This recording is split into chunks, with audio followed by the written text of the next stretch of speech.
Hi guys, it's Real Talk with Tracy and little Haley. Just hanging out here.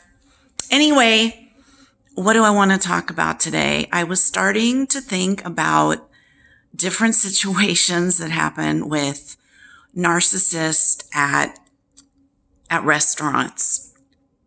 And I have a couple stories for you. So, I remember years ago going with my dad, aka my uncle, my adopted dad, to a sushi bar. And, we're having a nice conversation. And he starts talking about his friend. And he starts talking about his friend and how dumb his friend is, that his friend got his daughter all this life insurance. And he thought that was dumb. And he said to me, I never got life insurance. And I'm like, okay. And then he starts telling me, and when I die, any money I have is going towards my wife. I'm not leaving you anything. So I almost choked. Such a schmuck. I almost choked on my sushi. I had like a $300,000 life insurance policy, which my husband's number one. And I always, for some reason, I had my father down as number two because I cared about him and loved him and cared about his future as he got older. And that day, I could barely swallow another piece of sushi. I thought I was going to vomit at the sushi bar. I could not believe what I was hearing. And then he went on to tell me that he took the biggest pension, and he didn't feel the need to, ever think about life insurance or anything. Just all about him. And that, I'm married. And so, he doesn't need to leave me anything.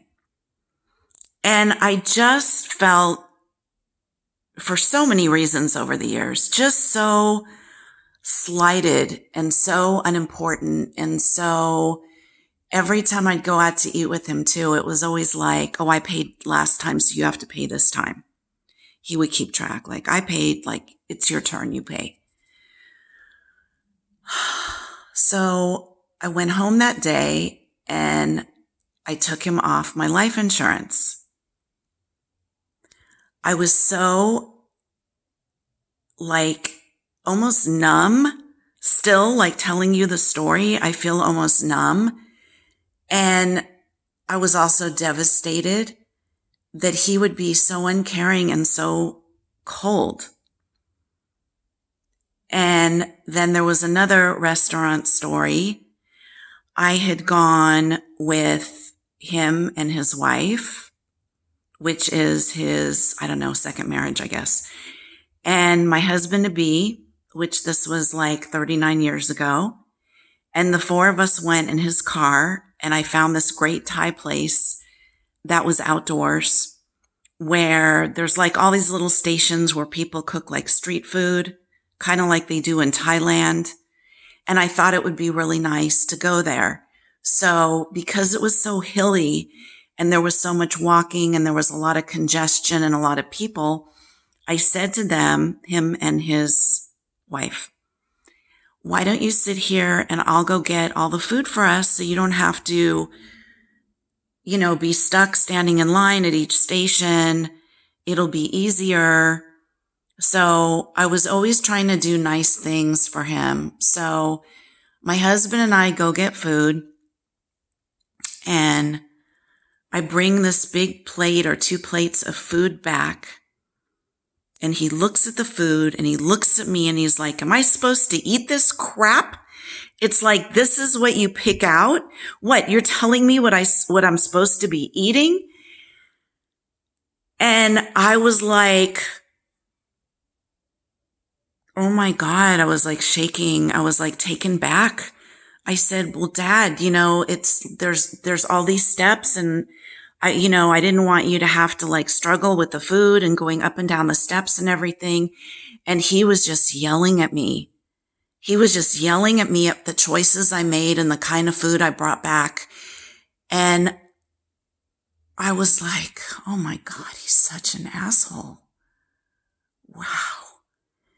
And he's doing this, in front of everybody. And my husband to be is sitting there. And I said, I want to leave. I don't want to be here with you.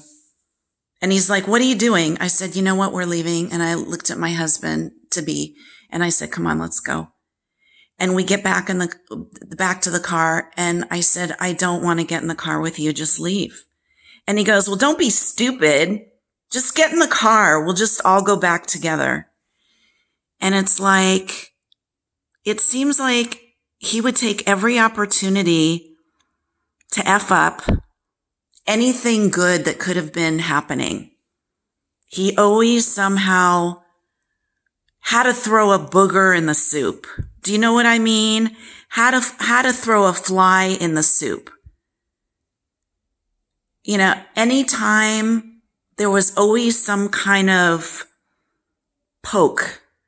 Oh, and that's another thing. When he would yell at me, he would take his finger and he would poke in my chest really hard. Like really drilling down when he would be yelling at me. And I remember grabbing his finger and he would be like, don't touch me. Okay, I can't touch him, but he could be poking me so hard in the chest to where I have bruises. That's okay. So he may be listening to this. If you are, these are one of the many reasons I don't talk to you anymore. Do you remember all this? All this joy that you brought? Stupid things you said? I remember when I would have like my husband come over to the apartment, and I remember when he met him, he's like, oh, are you Jack? Are you David? Are you Randy? What's your name? She dates so many men, I can't keep track. I think there's a sign-in sheet. Hold on, let me go get it. I'll be right back. Just really horrible, mean things. Always saying bad things. And I was always the butt of his jokes. And he thought it was hysterical. Maybe he's listening. Are you listening? Right? It's just your sense of humor, right? I should just like roll along with it. Like when you walk in front of me and fart and then kind of giggle. You thought that was cute. It's not cute. And I'm sharing these stories with people because a lot of us out there are suffering with narcissist parents, where we are the butt of their joke and criticism. Nothing we do is ever good enough. There is no way to ever get the approval. There's always something wrong, like a booger in a soup. They will find something, but the booger actually comes from them. Yeah, they actually throw the booger in the soup. So I just made that up. It just came to me because I think a lot in analogies, and I am proud of myself that I've been able to not give a shit anymore what he thinks, what my biological father thinks, my aunt that's died, that I didn't speak to for 38 years, that was a drunk, that was abusive, that used to leave me alone sometimes when I was 12 for a week at a time. Not even any food in the house, nothing. Just leave. Go on, whoever she was sleeping with, just leave. Leave your kid alone. Gee, I'll be back when I'm back. Like a week later. So, I know if you're listening to this, you're suffering either now or you've suffered in the past with these people that mistreat us. I don't want to say they treat us badly. They mistreat us. They have failed. They get a capital F. It's not us who are defective. There's nothing wrong with us. If you're born into the situation, it's just a gift. It's meant to teach us something, maybe. It's meant to make us better people, stronger people, more empathetic. Somehow, we're dealt this card. And we have to decide, what the hell are we going to do with this misery, this pain, this heartache, becoming over perfectionist in life because we never felt like we measured up to anything. And then for me, being afraid to even have a child because we're so afraid to pass it on. And now in my 60s, I know that I would not have passed it on. I would have been a loving, caring, wonderful mother. But because I had crazy people, flying my plane I was on, I didn't have the kind of examples that I needed in order to have a child and raise it into adulthood. Was there some good times when I was a kid with my parents? Absolutely, there were some good times. But there was so much negativity with my father. There was so much bad words. Stupid, fat, lazy. You're lazy. I had an autoimmune disease. Did anybody check on that? Why am I sleeping so much? Because you're lazy. And you're going to amount to nothing. And I said, no, I'm going to get a great job and I'm going to do this. I'm going to do that. Oh, you're not even college material. Don't even try to go to college. Okay. I had dyslexia, but I had an IQ test twice and I have 142 IQ. Which is high. But because of my learning disabilities, he just threw out the baby with the bath towel, with the bath water, and was like, oh, you couldn't cut it in college. Okay. Not only did I get my associate's degree while I was working full time, I got an amazing job with L'Oreal and I moved up in the ranks and I had half the United States. I had a company car every other year, brand new. I had a great paycheck, a great retirement. I had amazing perks and benefits. And because of him, no matter how hard I worked, no matter how many sales I made, no matter what I did, and how many international trips around the world, all over Europe, that I would win. Every year, year after year after year, I won 9 years in a row, top sales. I never felt good enough. He screwed it for me. He screwed it up because every time I would be awarded one of these trips, I would feel shame. Why? I would feel shame because of the day that I had to go home early and take a nap at the hotel because I couldn't make it through the day because I had an autoimmune disease and I still had to work 4 more hours and I just could barely drive. And I'd go back to the hotel and crawl in bed in my dress clothes and get 1 hour alarm and then get up and brush my teeth and look at my face. I had makeup on all the time because I had to look a certain way. I had to present myself a certain way. And I would go back out and I would finish the day and I would have terrible guilt because what if someone found out that I'm not Superwoman, and I won all these awards, and yet part of me felt like I didn't deserve it. All because of having a father that I could never live up to his standard. And he as a person is like here, okay? But his standard for me was like, whoa, way up there. So, years and years of sitting on the counselors' couches, crying, reliving all this shit, talking about my childhood and things that had happened, to try to get over that hump and that mountain of shame and disgust for myself, that something was wrong with myself, because he programmed it into me.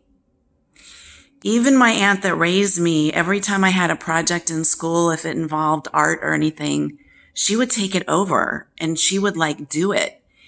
And she would want it to be the best. And she would want me to be a reflection of her. And so I remember her taking over projects, and I sit there and watch her do my work when those are mine. I want to do that. No. This is going to be, you're going to get an A. Yeah, but I want to earn that A. I don't want you to do this for me. My aunt that raised me never taught me how to cook. What if I would have made a mistake? My grandmother taught me how to cook. And you know what? I'm a great cook. But everything with them was how things looked to other people. Because that's what narcissists do. Like my bio dad, the sperm donor. He will go on cruises. Let's say in a restaurant, since I'm talking about restaurants.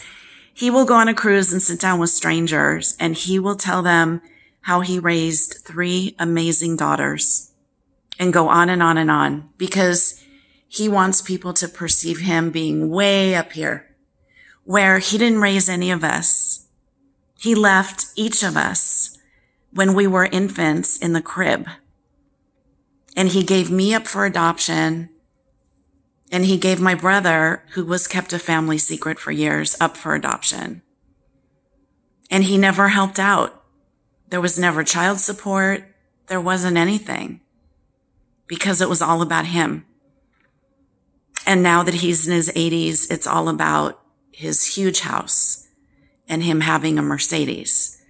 And it's all about how he looks and is perceived by strangers.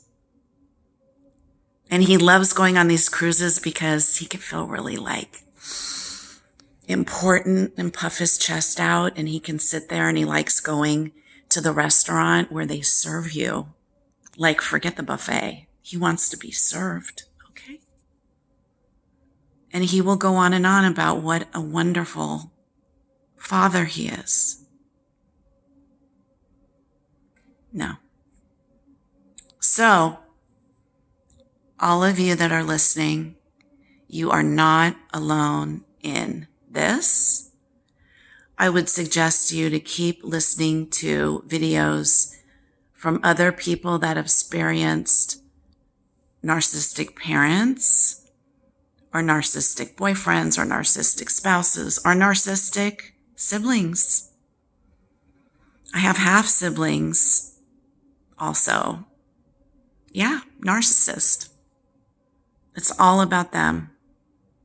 There's no wishing me happiness or anything good for me. So I've totally disengaged myself. I don't talk to anybody. Only people that treat me with love and respect.